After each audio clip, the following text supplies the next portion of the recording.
Irmãos e irmãs, vamos nos deixar visitar por esse Jesus que conhece o ser humano por dentro, para que Ele olhe, examine o nosso coração e coloque ali o seu reino, a sua lei. Nós escutamos a primeira leitura sobre os 10 mandamentos. Existe uma tradição no judaísmo que considera que o mandamento mais importante dos 10 mandamentos é o último. E é o último, como é formulado pelos judeus, que engloba o 9º e o 10º mandamento. Aí alguns aqui já estão puxando da memória, os 10 mandamentos que aprenderam na catequese, né? Então, no texto, como a gente escutou, o 9º e o 10º mandamento estão misturados num só, que é o que diz o texto, né? Não cobiçarás a casa do teu próximo, não cobiçarás a mulher do teu próximo, nem seu escravo, nem sua escrava, nem seu boi, nem seu jumento, nem coisa alguma que lhe pertença. Claro que a tradição cristã dividiu em 2 esse mandamento, porque uma coisa é o matrimônio e outra coisa são os pertences de uma pessoa, as coisas. A gente não pode colocar a esposa junto com o boi, o jumento e o escravo e a escrava, né? Porque a esposa não é escrava, viu, maridos? A esposa não é escrava, nem boi, nem jumento, viu? Então, o mandamento é dividido. Mas por que os judeus consideravam esse mandamento o mais importante de todos? Porque ele fala do coração.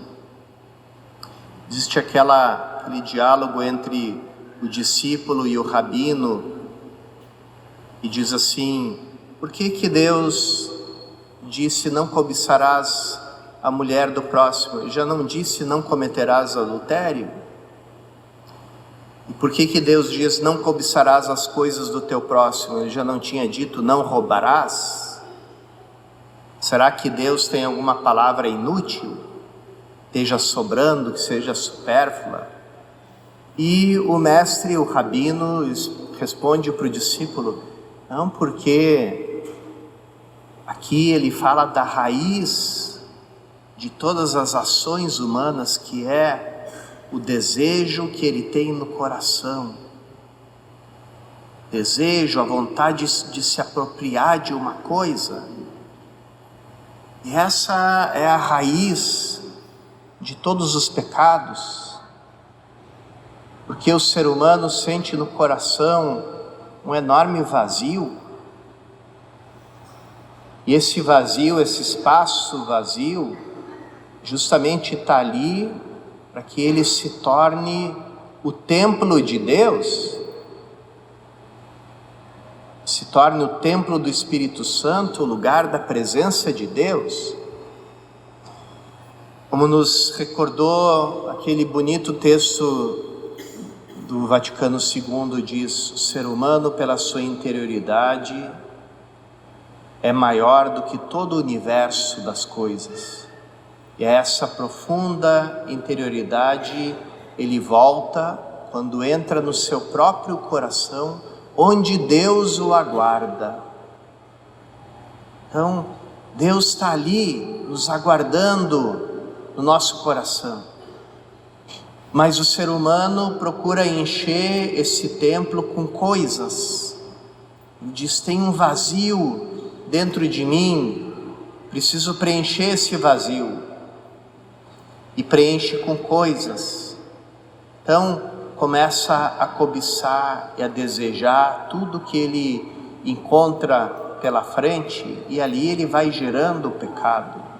Por isso que existe essa tradição judaica que considera esse último mandamento, ou esses 2 últimos, o que há de mais importante na lei, porque olha para a fonte de onde brotam aqueles desejos, aquelas cobiças que vão desviando o ser humano de Deus. E isso nos faz compreender melhor esse gesto profético de Jesus. A gente pode achar muito normal dizer, Jesus estava lá no templo, aquela bagunça, gente vendendo boi, ovelha, pomba, cambista, fez muito bem, expulsou todo mundo do templo. Mas esse gesto pareceu muito estranho para as pessoas do tempo de Jesus. Por quê? Porque aquele serviço que acontecia ali era necessário para o templo funcionar. Vinham judeus do mundo inteiro até aquele templo. Eles não iam levar pelo caminho o seu boi, a sua ovelha para oferecer em sacrifício. Então o pobre da ovelhinha já morria na metade do caminho. Eles tinham que comprar lá no local para poder oferecer a Deus. E depois não podiam usar a moeda do Império Romano, porque ela tinha a imagem do César.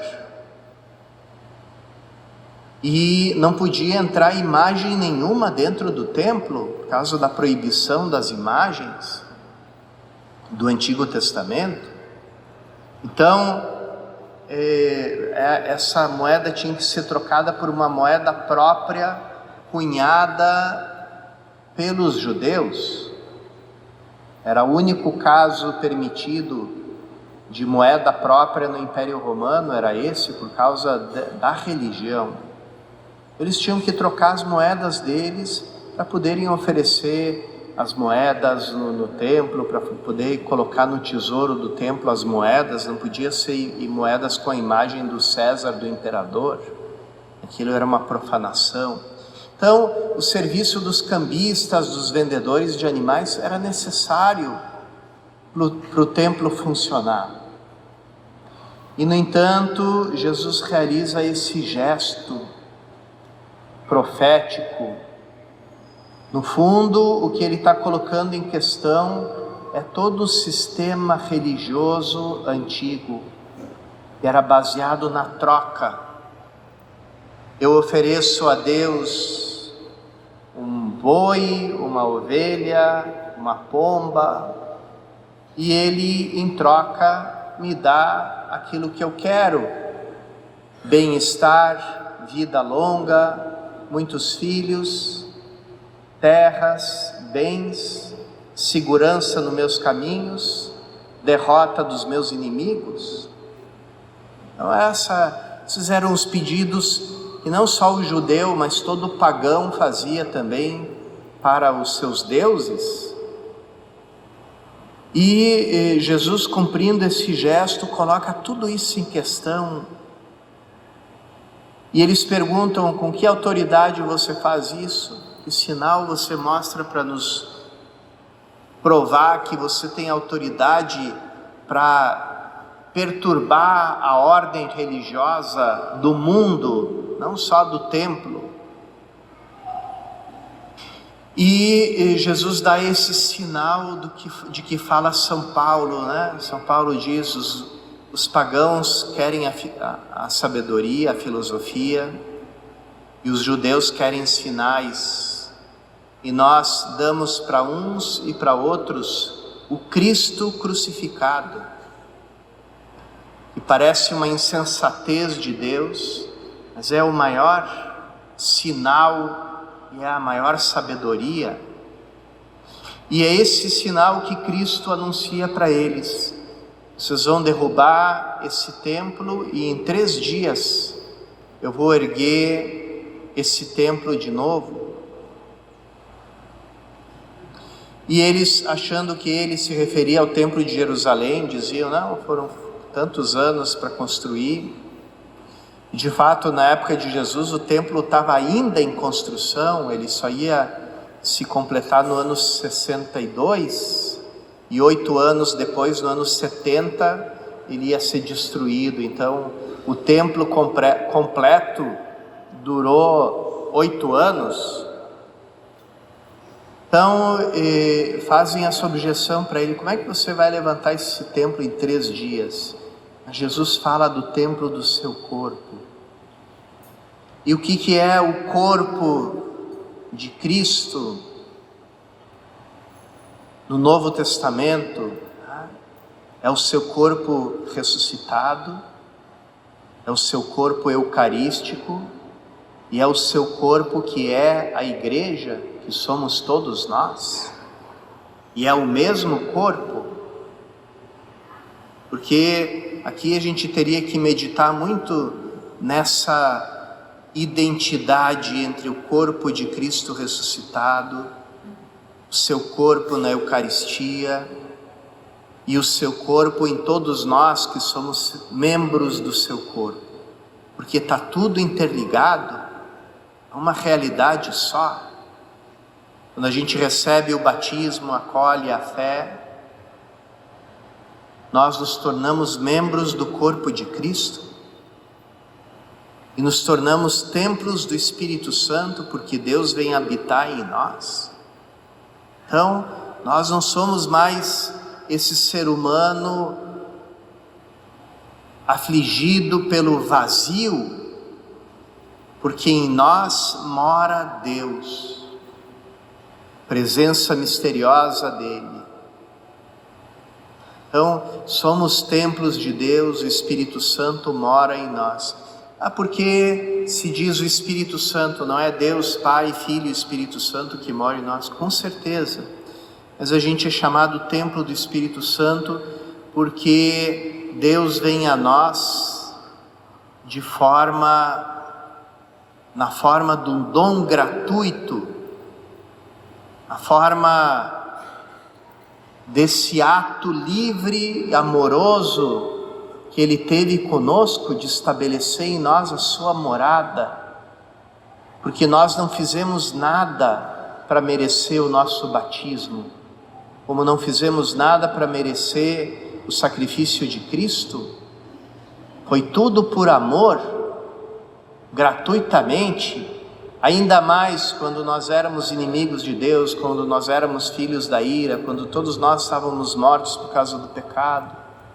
O testemunho do Novo Testamento sobre isso. Então, Ele se entregou a nós e veio fazer a sua morada em nós de forma livre e amorosa, como um dom, como um presente. E por isso é dito que somos templos do Espírito Santo, porque o Espírito Santo na Santíssima Trindade é a pessoa dom, é a pessoa amor.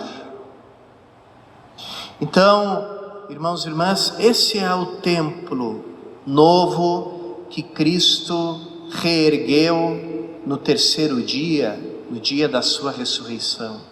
E esse templo somos todos nós, pela presença do Espírito Santo em nós. Então, toda aquela ordem religiosa antiga da troca com Deus não vale mais, porque agora não oferecemos mais a Deus carneiros, pombos, etc., né? Muito menos galinha preta, né? Como as nossas religiões afro-brasileiras aqui no Brasil, né? Porque nós nos oferecemos com Cristo, por Cristo e em Cristo. A missa é o grande ato de oferenda, é a oferenda que nós fazemos a Deus. O que nós oferecemos a Deus? O seu próprio Filho. E nós, unidos a Ele, nos oferecemos. Nos tornamos uma só coisa com essa Eucaristia que nós oferecemos a Deus. Por isso nós recebemos ela em comunhão. E por isso nós nos tornamos uma oferta viva, um sacrifício vivo. E onde é que nós realizamos esse sacrifício?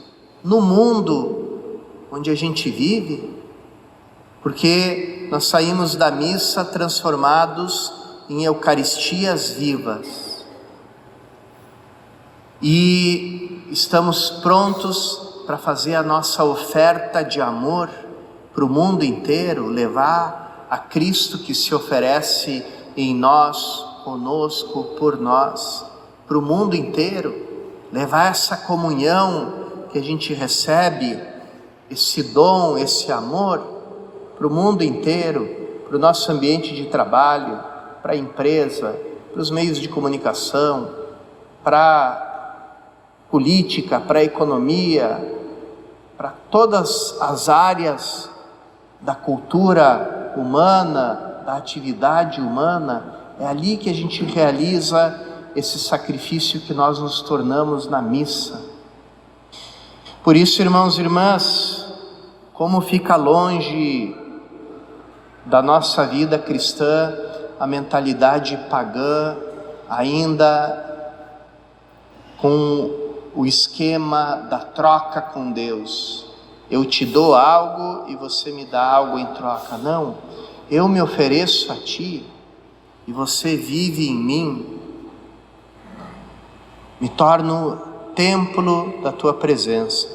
Vamos pedir, irmãos e irmãs, nessa Eucaristia, que Cristo também expulse de nós, do templo do nosso coração, tudo aquilo que não é digno da sua presença, tudo aquilo que não sirva para que nós sejamos esse sacrifício vivo para a honra da sua glória.